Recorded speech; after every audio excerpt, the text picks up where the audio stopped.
There's a moment, quiet, almost unnoticeable, when you realize that the things that used to break you no longer have the same power. You're not sure when it happened, but somehow, the weight you've been carrying feels lighter. You laugh a little easier. The silence you once feared now feels like peace. Healing rarely announces itself. It doesn't come wrapped in a revelation or a perfect ending. More often, it unfolds quietly, like the slow growth of roots beneath the soil. And because it's gradual, most people don't recognize it when it's happening. They still see themselves as broken when, in truth, they've already crossed into new territory. Carl Jung, one of the greatest psychological thinkers of the 20th century, believed that healing isn't about erasing pain or fixing ourselves. It's about integration, bringing together the fragmented parts of who we are and learning to live as a whole being. Jung called this process individuation, the lifelong journey of becoming who we truly are, beyond masks, fear, and old wounds. If you're watching this, chances are you've been through your share of darkness. Maybe therapy, heartbreak, trauma, grief, or just years of quietly trying to put yourself back together. This is for you, to remind you that even if you don't see it, you might be far more healed, far more alive, than you think. 1. You tolerate, even accept, discomfort. One of the first signs of real healing is subtle but powerful. You've stopped running from discomfort. You still feel pain, frustration, or sadness, but you no longer treat them as enemies. Instead, you can sit with them. You breathe through anxiety instead of fighting it. You let yourself cry without shame. That shift, from resistance to acceptance, marks deep psychological growth. Jung taught that healing happens when we stop repressing our pain. He believed the psyche has an innate drive toward wholeness, but repression, our constant avoidance of what hurts, blocks that movement. When you allow yourself to feel without fleeing, you're no longer suppressing your shadow. You're integrating it. That's what healing looks like, making peace with what once terrified you. In real life, this might look like staying in a conversation that once would have made you shut down. It might mean feeling jealousy, anger, or grief, and not numbing it with distractions. When you stop needing to escape your emotions, you've already healed more than you realize. Because the goal was never to eliminate pain, it was to no longer be ruled by it. 2. You recognize patterns without self-judgment.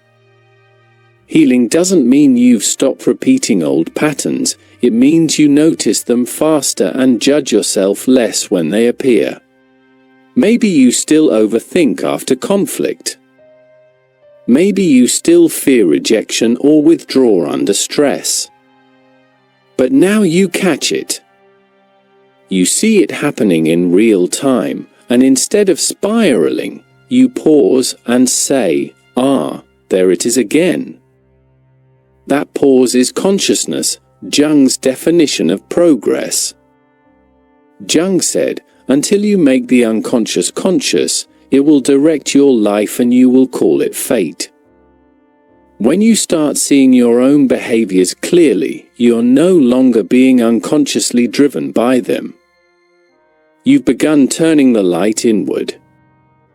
That's not failure, that's freedom. Over time, this awareness changes everything. You stop identifying with your wounds. You see them as patterns you learned for survival, not as who you are. This quiet, Compassionate observation is one of the strongest signs of healing. It means your ego has softened enough to let self-understanding in. 3. Synchronicities begin to appear. Have you ever noticed strange coincidences, meeting the right person at the right time, hearing a phrase that mirrors your thoughts, or seeing symbols that seem to follow you? Jung called this synchronicity meaningful coincidences that reveal alignment between your inner and outer worlds. When healing deepens, synchronicities appear more often.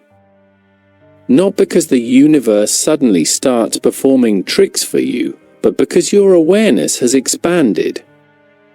You begin to notice the dialogue between your psyche and the world around you. The external mirrors the internal.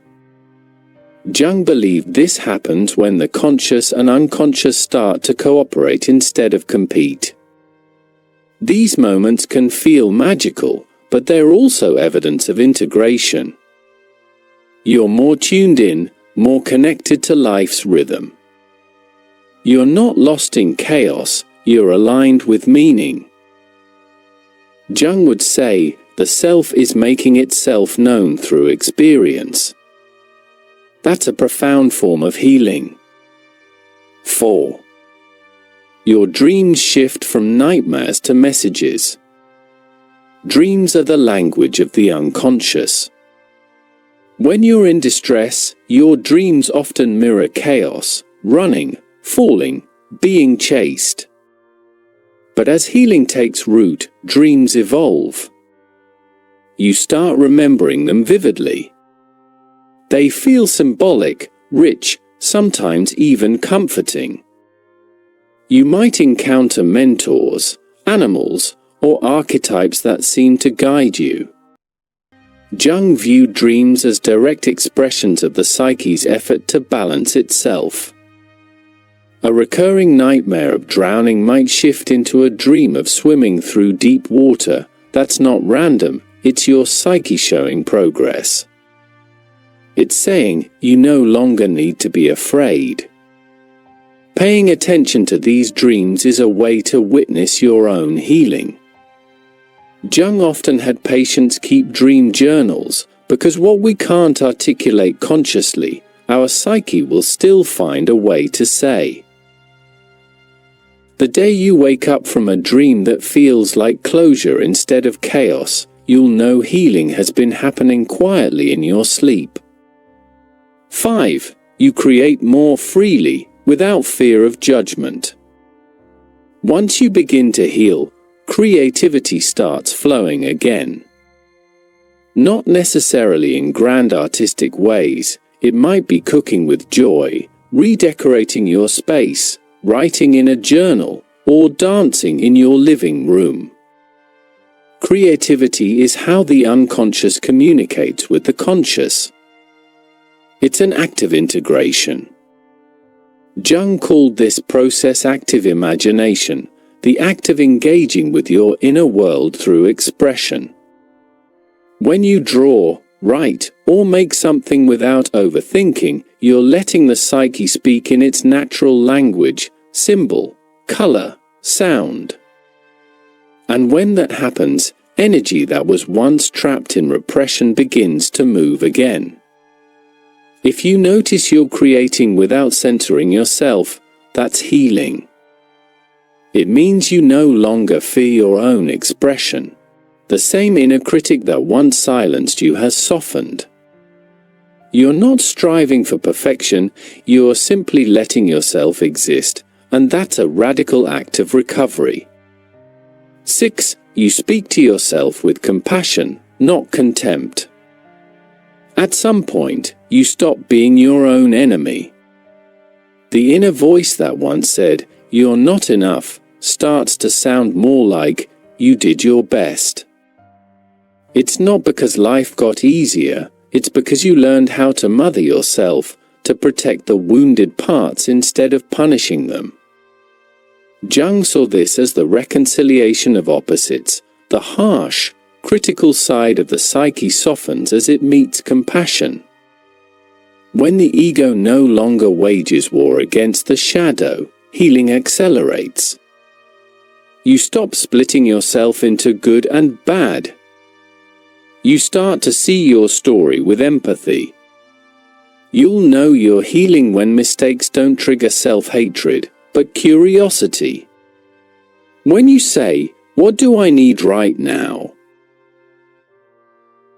the same inner instead of, "What's wrong with me?" that inner gentleness isn't weakness, it's the strongest proof that you're integrating self-love into places that once only knew shame. 7. Your boundaries become clearer and kinder. There was a time when you said yes to keep the peace. When you tolerated mistreatment because you feared losing people. Healing changes that. You begin to protect your energy, not from bitterness, but from self-respect. You say no more often. You choose yourself without guilt. In Jungian terms, this means the persona, the mask you wear for the world, is no longer running your life. The real self, the deeper one, is taking charge. When you no longer abandon yourself to keep others comfortable, you've reclaimed lost parts of your soul. Ritik that once silenced you has softened. Healthy boundaries don't mean walls, they mean clarity. You no longer need to explain or apologize for protecting your peace. You understand that love without self-respect isn't love, it's dependency. The moment you realize that, you've healed more than you can imagine. 8. You depend less on external validation. You still care what others think, but their opinions don't define your worth. That's a monumental shift. You can hear criticism without collapsing, receive praise without becoming addicted to it. You start to live from your inner compass, not public applause. Jung wrote that the process of individuation is about moving from outer authority to inner authority. The self, not the persona, becomes your guide. When you no longer chase validation, you reclaim energy that once leaked through approval seeking. The people who once intimidated you no longer hold that power. You still listen, still connect, but your center of gravity has shifted inward. That's not arrogance, it's maturity. You've built a home inside yourself. 9. You feel at ease in solitude. In the past, silence might have scared you. Being alone might have felt like rejection or emptiness. But now, solitude feels restorative. You find comfort in your own company. You enjoy the space to think, read, breathe, exist. Jung once said, "Solitude is for me a fount of healing which makes my life worth living." In solitude, we meet the unconscious. We see who we are beneath noise, roles, and expectations. To befriend that space is to have healed from the fear of yourself. When you no longer rush to fill silence or distract yourself, it's because you've learned that your inner world isn't dangerous anymore. It's become a place of peace. You are no longer avoiding yourself, you're returning home. 10. You can hold opposites without breaking. Real healing is not black and white. It's the ability to hold contradiction, to be sad and grateful, hurt yet hopeful, lost but still moving. Jung called this the union of opposites, a core stage in individuation. When you've integrated your shadow, you no longer need to pick a side between light and dark, you embody both. You stop labeling emotions as good or bad. Anger becomes a message, not a sin. Fear becomes data, not doom. This balance is quiet but powerful. It means your psyche has matured. You're not looking for perfection or purity anymore.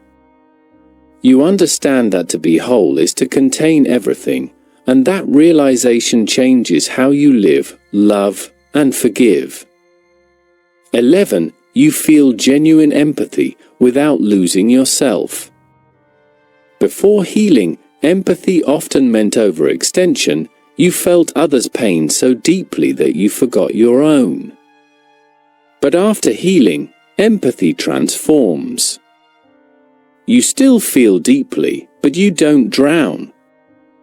You can hold someone else's sadness without absorbing it. Jung described the wounded healer archetype, those who, having faced their own darkness, can now guide others with wisdom rather than pity. You become that person not because you're invincible, but because you've seen pain and learned how to stay open anyway. You know you're healing when your heart expands, but your boundaries stay firm. Compassion no longer costs you yourself. You can love fully without disappearing. 12. You begin to sense a deeper purpose. Purpose doesn't always come as a grand revelation. Sometimes it's a quiet nudge, a desire to grow, to create, to give. As you heal, you naturally feel drawn toward meaning. You sense that your life has direction beyond survival. Jung believed that the self, once awakened, seeks to fulfill its destiny, to express its full potential in the world. Healing clears the channel for that purpose to surface. You might feel pulled toward helping others, expressing your truth, or simply living more consciously. You stop asking, "What do I need to become?" and start asking, "How can I serve what's already within me?" That shift, from striving to embodying, is a sign that healing has matured into wisdom. 13. You find peace in ordinary moments. Maybe the truest sign of healing is how you experience the ordinary. You start finding beauty in small things: morning light, laughter, stillness, the smell of rain. You don't need constant excitement or intensity to feel alive anymore. Jung often spoke about the sacred in the mundane, that our lives gain depth when we see the divine in everyday moments. When your nervous system is no longer in survival mode, peace becomes visible again.